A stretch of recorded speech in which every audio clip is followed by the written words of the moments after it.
Hello dear students and friends, hope आप सभी अच्छे होंगे। एक बार फिर से स्वागत है आपका बायोफिर क्लासेस में। आज हमारा जीएस का पार्ट 3 होने वाला है, जिसमें आज डिस्कस करने वाले हैं फंडामेंटल राइट्स एंड रिट्स। तो चलिए बिना समय को बर्बाद करे सीधा आपको स्क्रीन पे ले चलता हूँ और आज की वीडियो की शुरुआत करते हैं। तो जैसा कि हमने डिस्कस किया था जीएस इंडियन पॉलिटी में, आज हमारा टॉपिक है फंडामेंटल राइट्स एंड रिट्स, जो जीएस का पार्ट 3 है। हमने इससे पहले दो पार्ट ऑलरेडी बना दिए हैं, पार्ट 1 पार्ट 2, जिसका लिंक डिस्क्रिप्शन में मिल जाएगा, आप वहाँ से देख सकते हैं।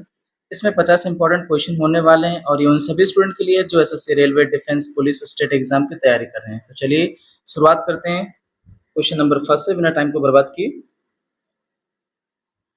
अनुच्छेद 19 के तहत शांतिपूर्वक और बिना हथियारों के सभा करने की स्वतंत्रता किस क्लॉज में है? ऑप्शन ए है आर्टिकल 19(1)(a), ऑप्शन बी है आर्टिकल 19(1)(b), ऑप्शन सी है आर्टिकल 19(1)(c), ऑप्शन डी है आर्टिकल 19(1)(d). इसका राइट आंसर होगा हमारा option number B, article 19(1)(b। Question number second की बात करें, संघ या संगठन बनाने की स्वतंत्रता किस अनुच्छेद 19 क्लॉज के अंतर्गत है? ऑप्शन ए है 19(1)(a), ऑप्शन बी है 19(1)(b), ऑप्शन सी है 19(1)(c), ऑप्शन डी है 19(1)(g). इसका राइट आंसर होगा हमारा option number C, 19(1)(c). Question number third की बात करें, भारत के राज्य क्षेत्र में स्वतंत्र रूप से घूमने की स्वतंत्रता किस क्लॉज में है? ऑप्शन ए है 19(1)(b), ऑप्शन बी है 19(1)(c), ऑप्शन सी है 19(1)(d), ऑप्शन डी है 19(1)(a). इसका राइट आंसर होगा हमारा option number C, 19(1)(d). Question number 4 की बात करें, भारत किसी भी भाग में निवास करने और बसने की स्वतंत्रता किस क्लॉज में है? ऑप्शन नंबर फर्स्ट है 19(1)(c), ऑप्शन नंबर सेकंड है 19(1)(d), ऑप्शन नंबर थर्ड है 19(1)(e), ऑप्शन नंबर फोर्थ है 19(1)(g). इसका राइट आंसर होगा हमारा option number C, 19(1)(e). Question number 5 की बात करें, कोई व्यवसाय, व्यापार, पेशा या उपजीविका करने की स्वतंत्रता किस क्लॉज में है? ऑप्शन नंबर फर्स्ट है 19(1)(d), ऑप्शन नंबर सेकंड है 19(1)(e), ऑप्शन नंबर थर्ड है 19(1)(f), ऑप्शन नंबर फोर्थ है 19(1)(g). इसका राइट आंसर होगा हमारा option number fourth, 19(1)(g). Question number 6 की बात करें, अनुच्छेद 19(1)(b) के अधिकार पर उचित प्रतिबंध किस आधार पर लगाया जा सकता है? पहला है पब्लिक ऑर्डर, दूसरा है फॉरेन ट्रेड, तीसरा रिलीजियस कन्वर्जन ओनली और चौथा है प्राइवेट प्रॉपर्टी। इसका राइट आंसर होगा हमारा option number first, public order.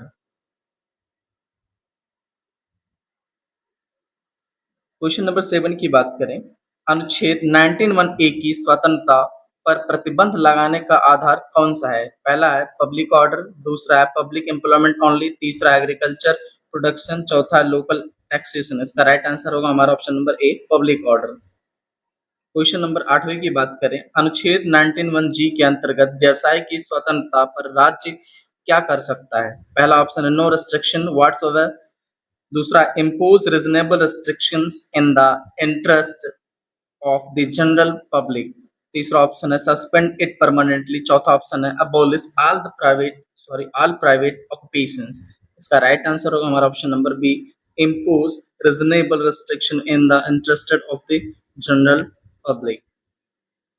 Question number 9 की बात करें, अनुच्छेद 19 के अधिकारों पर रीजनेबल रिस्ट्रिक्शन किसके द्वारा लगाए जाते हैं? पहला है लॉ, दूसरा है प्रेसिडेंशियल स्पीच, तीसरा जुडिशियल कन्वेंशन ओनली और चौथा है प्राइवेट एग्रीमेंट। इसका राइट आंसर हमारा ऑप्शन नंबर ए, लॉ। क्वेश्चन नंबर 10 की बात करें, अनुच्छेद 21 किससे सुरक्षा प्रदान करता है?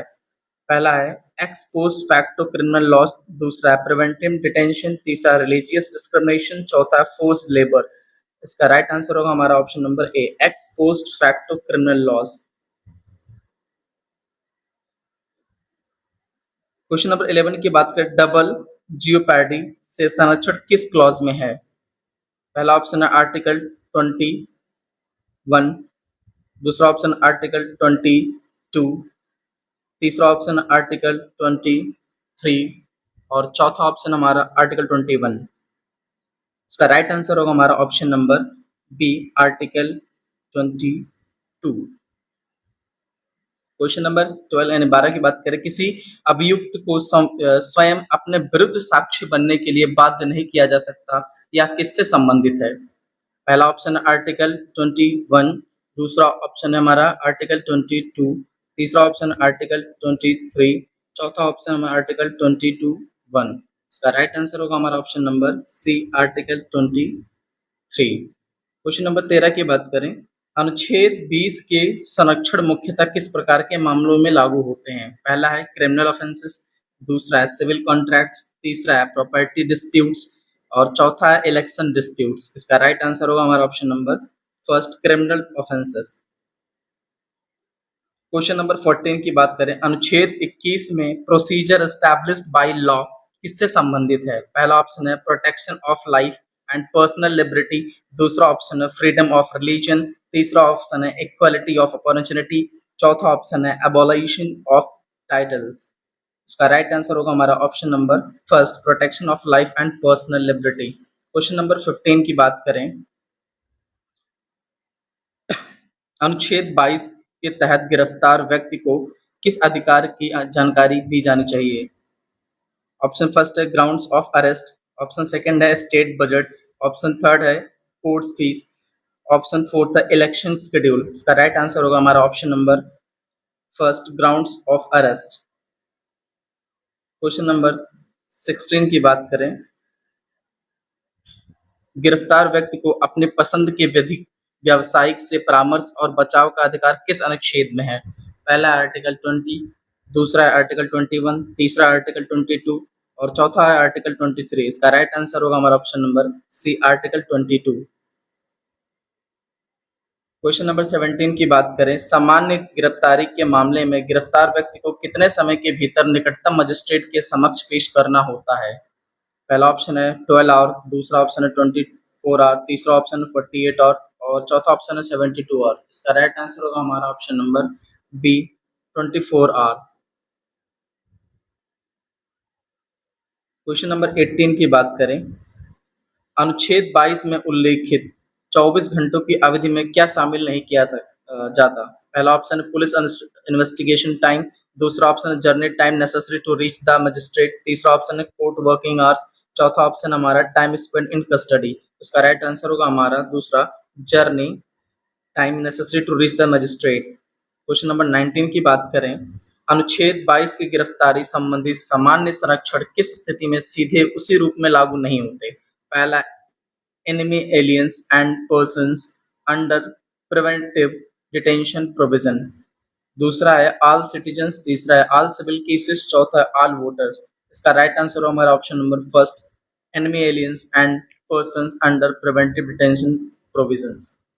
क्वेश्चन नंबर 20 की बात करें, निवारक निरोध प्रिवेंटिव डिटेंशन का मुख्य उद्देश्य क्या है? पहला है punishment for a past offence, दूसरा है preventing a person from committing certain harmful acts, तीसरा है रिकवरी ऑफ सिविल डेब्ट एंड चौथा है इम्पोजिंग टैक्सेशन। इसका राइट आंसर होगा हमारा option number B, preventive a person from committing certain harmful acts. Question number 21 की बात करें, हैबियस कॉर्पस का सबसे उपयुक्त उद्देश्य क्या है? पहला है release from unlawful detention, appointment to public office, तीसरा है हमारा ट्रांसफर ऑफ केस, चौथा है इन्फोर्समेंट ऑफ टैक्स। इसका राइट आंसर होगा हमारा option number first, release from unlawful detention.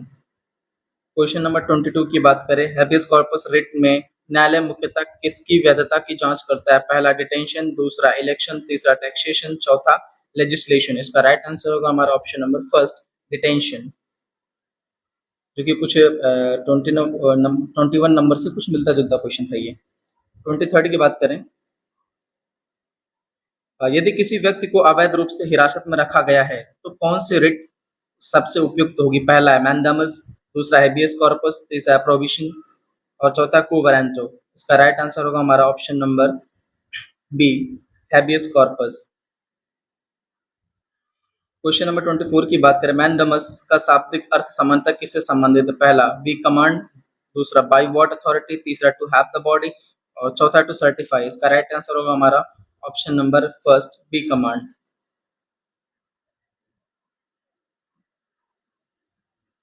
Question number 25 की बात करें, मैंडेमस रिट सामान्यतः किसके विरुद्ध जारी की जा सकती है? पहला है public authority failing to perform a public legal duty. दूसरा ऑप्शन है private person every private dispute. तीसरा है parliament for making any law. चौथा है a voter for not voting. इसका राइट आंसर होगा हमारा option number first, a public authority failing to perform a public legal duty. Question number 26 की बात करें, मैंडेमस का प्रयोग किस उद्देश्य के लिए नहीं किया जाता? पहला है एनफोर्सिंग अ पब्लिक ड्यूटी। दूसरा है compelling performance of a legal duty. तीसरा है directing a public authority to act according to law. और चौथा है enforcing a purely private contractual obligation. इसका राइट आंसर होगा हमारा option number D, enforcing a purely private contractual obligation. Question number 27 की बात करें, प्रोविजन रिट किस अवस्था में जारी की जाती है? पहला है बिफोर कंप्लीशन ऑफ प्रोसीडिंग। दूसरा है ओनली आफ्टर फाइनल जजमेंट। तीसरा है ओनली आफ्टर इम्प्रिजनमेंट। और चौथा है बिफोर फाइलिंग अ केस।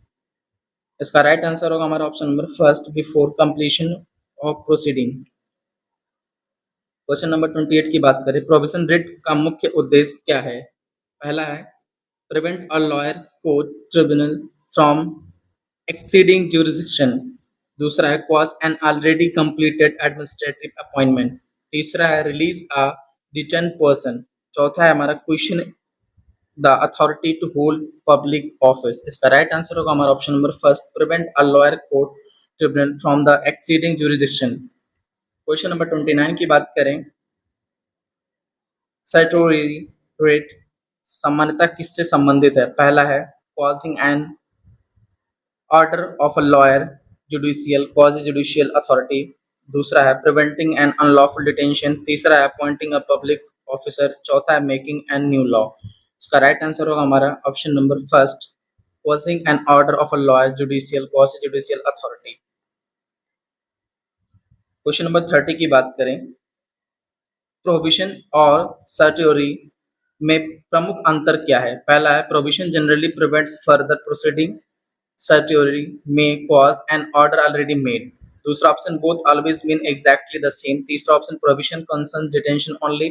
चौथा ऑप्शन है सर्टियोरी concern elections only। इसका राइट आंसर होगा हमारा option number first, prohibition generally prevents further proceeding। Certiorari वे cause an order already made। Question number 31 की बात करें, कोवैलेंट का मुख्य उद्देश्य क्या है? पहला option to question the legal authority of a person holding a public office. दूसरा है रिलीज अ डिटेन पर्सन। तीसरा है to stop every judicial proceeding. चौथा है to enforce a private contract. इसका राइट आंसर होगा हमारा option number first, to question the legal authority of a person holding a public office. Question number 32 की बात करें, कोवारंटो किस प्रकार के पद से मुख्यतः संबंधित है? पहला पब्लिक ऑफिस। दूसरा प्राइवेट एम्प्लॉयमेंट। तीसरा फैमिली प्रॉपर्टी। चौथा प्राइवेट बिजनेस। इसका राइट आंसर होगा हमारा option number first, public office. Question number 33 की बात करें, निम्न में से कौन सी रिट किसी सार्वजनिक पद पर अवैध कब्जे को चुनौती दे सकती है? पहला हैबियस कॉर्पस। दूसरा मैंडेमस। तीसरा कोवारंटो। चौथा प्रोविजन। इसका राइट आंसर होगा हमारा option number C, quo warranto. Question number 34 की बात करें, पांचों प्रमुख रिट्स में से कौन सी रिट किसी व्यक्ति के शरीर हिरासत से सबसे सीधे संबंधित है? पहला है मैंडेमस। दूसरा हैबियस कॉर्पस। तीसरा सर्टियोरी और चौथा है कोवारंटो। उसका राइट आंसर होगा हम option number B, habeas corpus.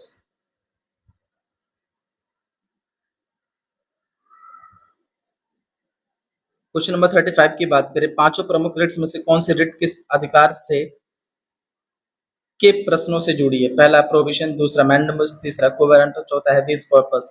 इसका राइट आंसर होगा हमारा option number C, quo warranto.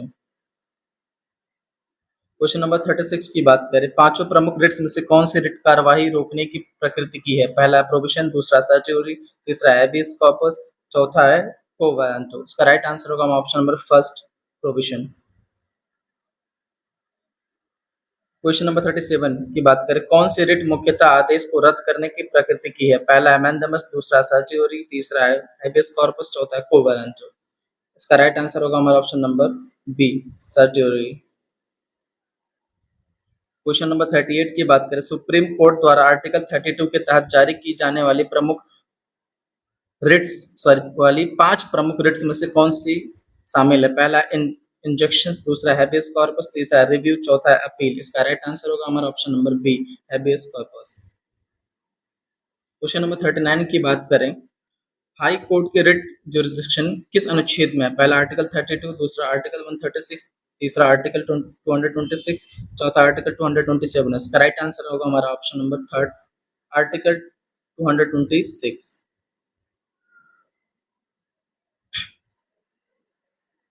Question number 40 की बात करें, हाई कोर्ट आर्टिकल 226 के तहत रिट्स किसके इन्फोर्समेंट के लिए जारी कर सकता है? पहला ऑप्शन हमारा फंडामेंटल राइट्स ओनली, दूसरा ऑप्शन है fundamental rights and for any other purpose, तीसरा ऑप्शन डायरेक्टिव प्रिंसिपल ओनली और चौथा ऑप्शन हमारा फंडामेंटल ड्यूटीज ओनली। इसका राइट आंसर होगा हमारा option number B fundamental rights for any other purpose. Question number 41 की बात करें, अनुच्छेद 33 के अंतर्गत मौलिक अधिकारों में से संशोधन प्रतिबंध लगाने की शक्ति किसे प्राप्त है? पहला है प्रेसिडेंट, दूसरा सुप्रीम कोर्ट है, तीसरा है पार्लियामेंट, चौथा है स्टेट लेजिस्लेचर। इसका राइट आंसर होगा हमारा option number third parliament. Question number 42 की बात करें, अनुच्छेद 33 में से निम्न में से कौन शामिल है? पहला है आर्म्ड फोर्स, दूसरा प्राइवेट कंपनीज, तीसरा प्राइवेट स्कूल्स ओनली, चौथा ऑल सिटीजन विदाउट एक्सेप्शन। इसका राइट आंसर होगा हमारा ऑप्शन नंबर ए आर्म्ड फोर्सेस। क्वेश्चन नंबर 43 की बात करें, अनुच्छेद 34 किस परिस्थिति में मौलिक अधिकारों पर प्रतिबंध से संबंधित है? पहला है मार्शल लॉ, दूसरा है फाइनेंशियल इमरजेंसी, तीसरा इलेक्शन, चौथा है बजट सेशन। इसका राइट आंसर होगा हमारा option number first martial law. Question number 44 की बात करें, अनुच्छेद 35 के तहत कुछ मामलों में कानून बनाने की विशेष शक्ति किसके पास है? पहला है पार्लियामेंट, दूसरा है स्टेट लेजिस्लेचर्स, तीसरा है सुप्रीम कोर्ट, चौथा है गवर्नर। इसका राइट आंसर होगा हमारा option number first parliament. Question number 45 की बात करें, अनुच्छेद 35 मुख्यतः किस भाग को प्रभावी बनाने के लिए कानून बनाने में संबंधित है? पहला पार्ट सेकंड, दूसरा पार्ट थर्ड, तीसरा पार्ट फोर्थ, चौथा पार्ट फोर्थ ए। इसका राइट आंसर होगा हमारा option number B part 3। Question number 46 की बात करें, मौलिक अधिकारों के संदर्भ में आर्टिकल 12 में स्टेट में से निम्न में से कौन शामिल है? पहला government and parliament of India, दूसरा ओनली प्रेसिडेंट, तीसरा ओनली स्टेट गवर्नमेंट्स, चौथा ओनली लोकल कोर्ट्स। इसका राइट आंसर होगा हमारा option number A government and parliament of India. Question number 47 की बात करें, अनुच्छेद 13 में लॉ के अंतर्गत निम्न में से कौन शामिल हो सकता है? पहला है ऑर्डिनेंस, दूसरा बाई लॉ, तीसरा है रूल और रेगुलेशन, चौथा ऑल ऑफ द अबव। इसका राइट आंसर होगा हमारा option number fourth all of the above. Question number 48 की बात करें, आर्टिकल 13 के अनुसार मौलिक अधिकारों में के विरुद्ध कानून की सीमा तक शून्य होता है कानून किस सीमा तक शून्य होता है? पहला है entirely in every case, दूसरा only to the extent of inconsistency, तीसरा है only after presidential approval, चौथा है only after a referendum। इसका राइट आंसर होगा हमारा option number B only the extent of inconsistency। Question number 49 की बात करें, आर्टिकल 32 के तहत सुप्रीम कोर्ट की रिट जुरिस्डिक्शन का मुख्य उद्देश्य क्या है? पहला इन्फोर्समेंट ऑफ फंडामेंटल राइट्स, दूसरा है enforcement of every private contract, तीसरा है कंडक्टिंग इलेक्शंस, चौथा है मेकिंग कॉन्स्टिट्यूशनल अमेंडमेंट्स। इसका राइट आंसर होगा हमारा option number first enforcement of fundamental rights. Question number 50 की बात करें, लास्ट क्वेश्चन की बात करें, निम्न में से कौन सा सही युग्म है? पहला हैबियस कॉर्पस पब्लिक ऑफिस, दूसरा mandamus command to perform a public legal duty, तीसरा provision release from unlawful detention, चौथा है quo warranto causing a judicial order.